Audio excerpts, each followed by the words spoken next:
melakukan diskusi kelompok tentang subjek, mencatat hasil diskusi tersebut, dan melaporkan hasil diskusi. Selebihnya dampak positif dan negatif akan dibacakan oleh Menda.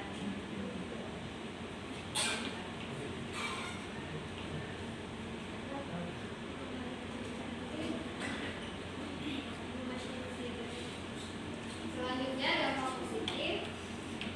Yang pertama, pemahaman lebih dalam. Siswa mempunyai kesempatan untuk berdiskusi, bertukar pikiran dan belajar. Hal ini dapat mengarah pada pemahaman yang lebih mendalam tentang subjek tersebut. Yang kedua, keterampilan sosial. Siswa belajar bekerja sebagai tim, berkomunikasi secara efektif, dan menghormati pendapat orang lain sehingga mengembangkan keterampilan sosial yang sangat berharga. Yang ketiga, keterampilan memecahkan masalah. Pembelajaran kolaboratif dapat meningkatkan kemampuan siswa dalam memecahkan masalah bersama-sama dengan menggabungkan pendekatan kreatif anggota tim yang berbeda. Yang terakhir, sudut pandang berbeda.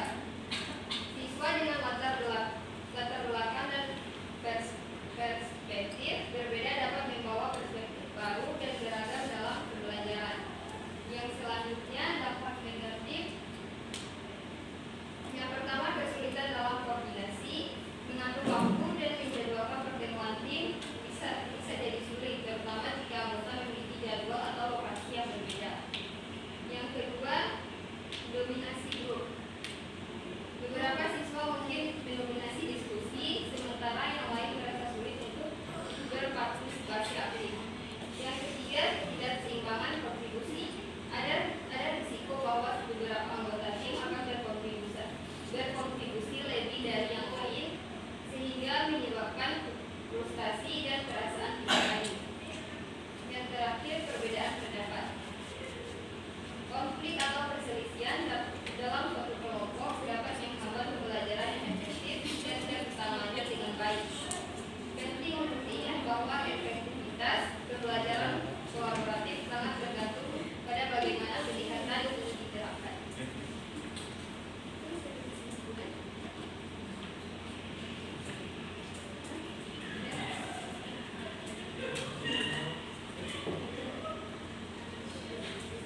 Kesimpulannya, pembelajaran adalah konsep yang lebih luas yang mencakup semua aktivitas, strategi, dan pengalaman.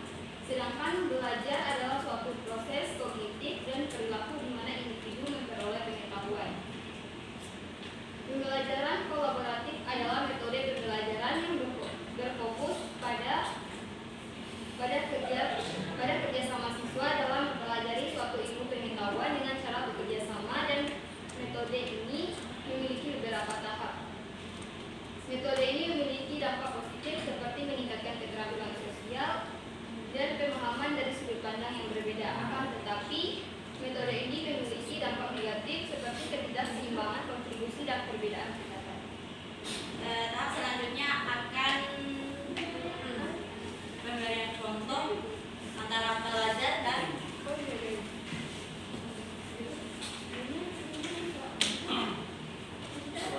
yang akan dibawakan oleh Ramdan.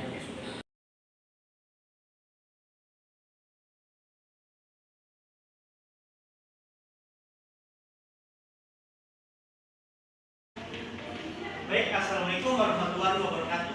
Waalaikumsalam warahmatullahi wabarakatuh. Kita akan memperhatikan apa itu pembelajaran kolaboratif. Dimulai dengan materi baru, yaitu platform streaming. Platform streaming adalah layanan online yang memungkinkan pengguna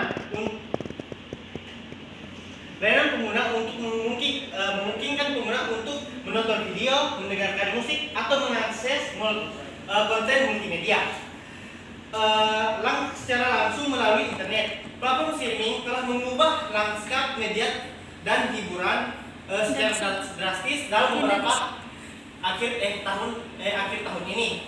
Layanan online ini yang memungkinkan pengguna untuk mengakses dan menikmati konten multimedia seperti video, musik, permainan, dan bahkan siaran langsung melalui internet. Konsep ini telah menggantikan model bisnis tradisional yang seperti TV kabel, DVD, radio, dan lain-lainnya. dan telah menciptakan cara yang lebih fleksibel dan mudah bagi pengguna untuk mengakses konten favorit mereka. Contohnya seperti apa? Contohnya seperti YouTube, Instagram, FB, dan lain-lain. Kita akan membahas masalah umumnya. Yang pertama, masalah umum dari platform streaming ini yaitu konten yang dapat menyesatkan. Tidak semua konten dalam platform streaming itu menyesatkan, akan tetapi mudahnya mengakses platform streaming mempermudah penggunanya juga untuk membuat konten yang menyesatkan atau yang salah. Platform streaming terkadang memiliki masalah dengan konten palsu, manipulatif, konspirasi yang dapat merusak reputasinya dan membingungkan pemirsanya. Yang masalah kedua yaitu kualitas video yang bervariasi. Seperti di YouTube ada kualitas video 144p sampai ke 1080p. Kualitas video streaming mungkin berbeda-beda tergantung koneksi internet. Hal ini dapat menyebabkan kegagapan, penurunan gambar, atau pengalaman menonton yang lambat. Jadi pengalaman di tiap tergantung dengan kondisi internet dapat menyebabkan pengalaman menonton yang berbeda-beda. Yang ketiga ialah isu hak cipta. Platform streaming seringkali menghadapi masalah hak cipta yang rumit terkait hak pemilik konten. Contohnya ada seseorang yang membuat konten sedekah $1.000. Tentunya konten kreator lainnya dapat mengikutinya dan dapat membuat isu hak kepemilikan. Isu yang keempat ialah tantangan peraturan. Platform streaming seringkali menghadapi peraturan dan undang-undang yang berbeda di aturan negara yang berbeda-beda pula. Hal ini mencakup masalah perpajakan, persyaratan kandungan lokal, dan masalah hukum lainnya yang memungkinkan terhambatnya aturan dalam platform streaming tersebut. Baik, untuk mempraktikkan pembelajaran kolaboratif ini, kami akan mengundang perwakilan dari kedua kelompok untuk memberikan satu solusi atas masalah yang akan diberikan. Ada yang bersedia? Tapi masalah dulu.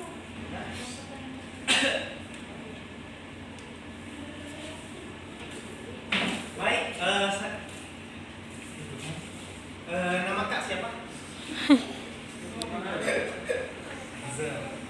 Aizal. Dari kelompok berapa? Kalau Kak, namanya siapa?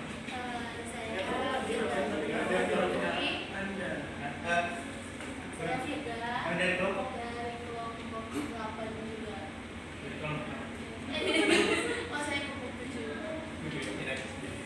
Baik, perwakilan dari kelompok 8 dan kelompok 7 akan menyelesaikan masalah yang akan diberikan. Akan tetapi diberikan pengenalan terhadap masalah, terhadap konten yang akan diberikan dan diberikan masalahnya. Masalah yang akan diberikan akan menyangkut platform streaming anime. Jadi saya jelaskan.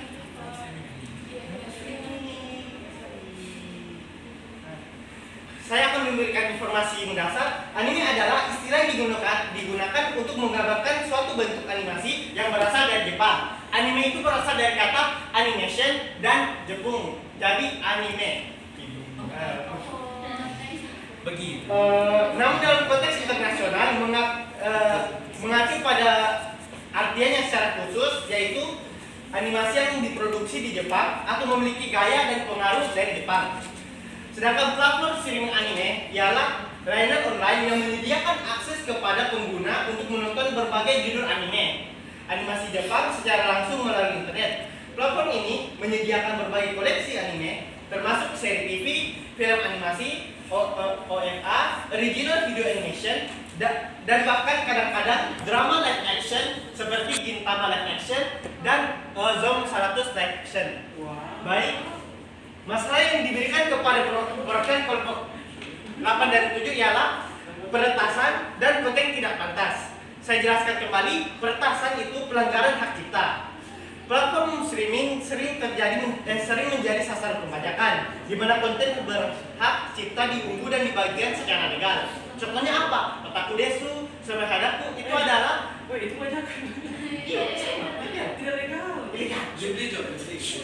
jadi itu hak itu dapat mengurangi kredit yang diberikan kepada pencipta konten tersebut. Dan yang masalah kedua ialah konten yang tidak pantas. Platform streaming mungkin menampilkan konten yang tidak pantas untuk kepada semua kelompok umur, tidak dibatasi. Contohnya ada anime dikhususkan untuk 17 tahun ke atas karena memiliki konten yang berlebihan seperti darah yang diciptakan ataupun kulit yang terlalu terekspos. Jadi kelompok 8 dan 7 akan memberikan solusi atas dua masalah ini dan menyimpulkannya. Diberikan waktu 5 menit. Baik, apakah perwakilan kelompok 7 dan 8 telah mendapatkan solusi atas masalah yang diberikan? Sudah. Baik. Kalau dari saya sendiri mungkin solusi dari masalah itu mungkin dari kitanya itu harus lebih menggunakan platform yang legal. Contohnya tuh Netflix. Nah itu kan lebih ada itu kan bisa lebih mendukung autornya, pembuat animenya. Kalau berbayar sedikit tapi kan nggak apa-apa, kan mau nonton yang kita mau gitu loh. Ya, terus terpercaya juga daripada yang ilegal itu kan tidak bagus guys. Tidak tahu tidak. Iya. Ini dari kelompok 8 7 sendiri atau dapat dari kelompok 8 juga? Maksudnya di apa? Kerjasama? Yang sama. Kolaborasi. Iya. Untuk solusi masalah yang satunya lagi, Yang apa? Ya. Apa yang konten yang tidak terlalu pantas, yang tidak dibatasi oleh umur, itu solusinya seperti apa? ya langsung mendapatkan di situ.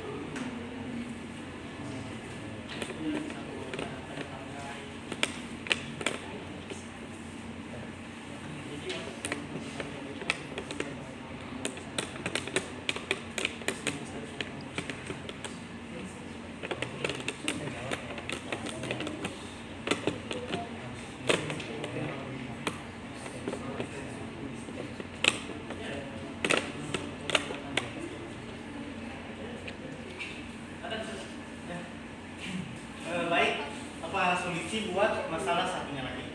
Mungkin salah satu solusinya itu mungkin berdampak juga, harus ada dampak dari orang tua juga ya. Karena orang tua harus bisa lebih mengawasi atau aware dengan apa yang ditonton oleh anak-anaknya. Misalnya kalau saya berupa anak yang masih kecil ya otomatis tontonannya harus berupa yang masih kecil kan, kayak misalnya sudah disediakan banyak platform, contohnya kayak Kids ya kan. Pokoknya ya platform yang memang dibuat khusus untuk anak-anak agar anak-anak juga bisa mempelajari hal-hal yang positif dari situ ya kan, bukan hal-hal yang jadi harus tahu membatasi.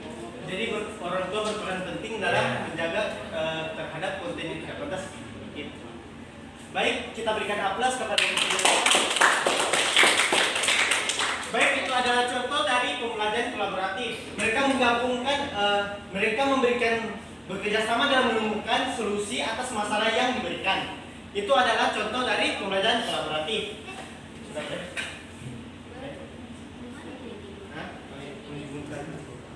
Baik, saya akan simpulkan kembali. Platform streaming adalah platform digital yang menyediakan konten secara online. Ini adalah cara yang sangat populer untuk zaman sekarang untuk mengakses dan menikmati berbagai macam konten di seluruh dunia. Singkatnya, platform streaming sudah membawa perubahan signifikan dengan cara kita mengonsumsi media dan hiburan mereka. Mereka telah memberi pengguna akses yang lebih luas dan mudah ke berbagai jenis konten media, memengaruhi budaya populer dan membentuk kembali industri hiburan. Sekian dari kami kelompok 5. Jika ada salah mohon dimaafkan.